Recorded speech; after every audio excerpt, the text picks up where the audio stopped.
So let's come together this morning, and in the honor of those who have given their lives in service to our country, in the spirit of what Memorial Day is, let our treatment this morning be for peace, a sincere peace that passes understanding, a peace that inevitably leads to the fact that never again will we ask our young people to make that sacrifice for us or for our ideas, because it won't be necessary. We recognize then that there's only one life, and that life is God.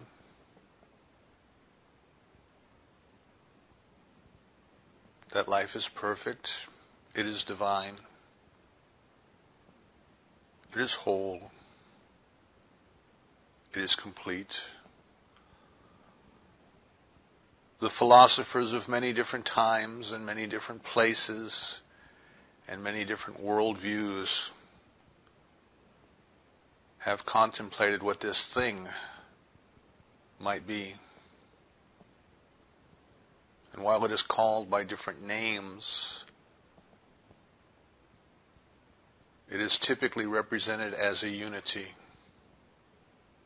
as a whole. There's nothing missing. There's not too much. It is perfect as it is. It is all that there is. It is omniscience. It is omnipotence. It is omnipresence. And it being all of the power that there is, and it being all of the wisdom that there is, and it being one with everything that there is, it is perfect peace. The peace that is beyond intellectual understanding. The peace of experience, of oneness.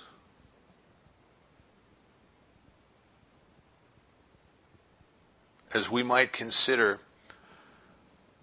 in our bodies that it would be impossible for one foot to hate the other or one hand to hate the other.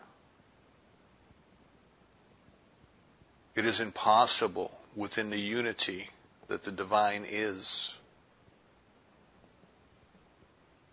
for it to have any enemies, for it to be against anything, for it is everything. Each and every part of the divine is 100% for each and every other part of the divine.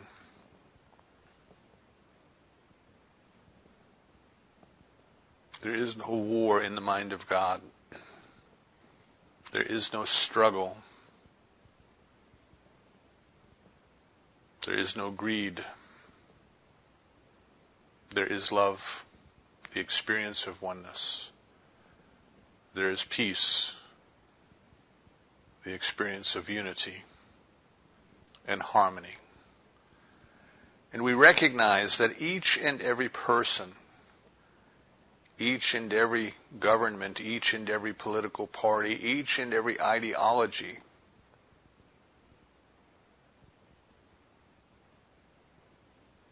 is centered in the presence of God. Whether it knows it or not, it is centered in the presence of God.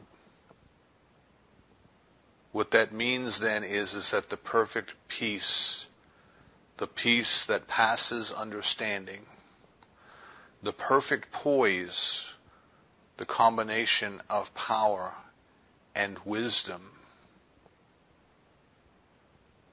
the perfect compassion that comes from recognizing our oneness with each other, that all of that is everywhere present, omnipresence. It is right where each and every one is.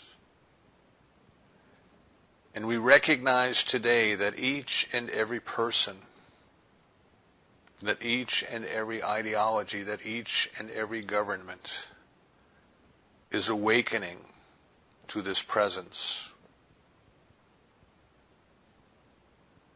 It must be so because it is for this reason that each and every one of us has been created, to recognize and to experience our unity with God. We recognize that each and every one of ourselves is awakening, is remembering, is dedicating our lives to that purpose of experiencing the presence of the divine within ourselves and within each and every other person. Those whom we would call friends, those whom we would call enemies. Our sincere prayer this day, our blessing this day, is on the spirit of humankind. That we bless the presence of God in each and every person by recognizing that it is there, by recognizing that it is unfolding, by recognizing that it is blossoming. And as the lotus flower comes forth with its great beauty, even though its roots are down in the stagnant muck and mire of the pond, the beauty of God's presence is right now flowering within each and every person. We accept the inevitableness of God's action. We accept the inevitableness of God's peace, of God's harmony, of God's joy. And we release and we let go of every and anything within us that wishes to struggle, to fight, to condemn, to criticize, to complain. And instead we accept the perfect harmony, the perfect peace, and the perfect unity of God's life. We allow this peace to flow to us and through us. We allow it to reach out and to touch each and every person, those around us, those in our country, those on our planet, those in our universe, and in whatever is beyond. We recognize that there is a power in the universe that responds to humanity according to its belief. That is the power that answers prayer. And this prayer is a positive statement of our belief that the goodness, the peace, and the perfection of God is already here. We do not need to create it. We need to surrender to it. So we surrender this treatment, this positive prayer, this day to that law, knowing that it knows how to do whatever needs must be in us, as us, and through all persons for the perfect unfoldment of the peace that passes understanding. We are so certain this is done that we release this treatment together, saying together, and so it is.